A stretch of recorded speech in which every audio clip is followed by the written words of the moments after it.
Into nje engiyithanda ngokuba semakhaya lapho ngikhulele khona ngoDisemba, yilento yokuthi kwesinye isikhathi uthi uphuma ecar wash kaMati bese kungena i-call, inamba ongayazi uyibuke, hhayi uyithathe uthi hello, hello unjani? Ngithi ngiyaphila unjani?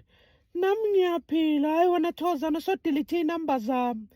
Ngithi hhayi yazi vele aziseyivwanga ngike ngashintsha ifoni ngibane ngikhuluma naye. Nguzodwa mani sagibela soyithuna ngo-2015 siye eGoli sa-exchange amanamba.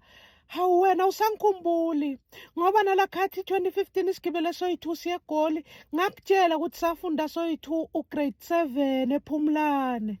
Ngithi hawu senza soyi-2 standard 5.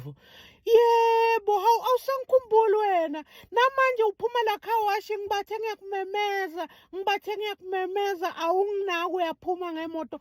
Sothenga imoto yeThokozane.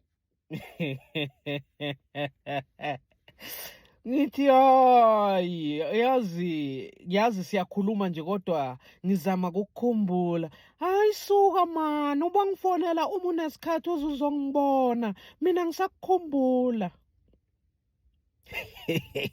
Uvela ubona ukuthi yabona le yi-true pass le.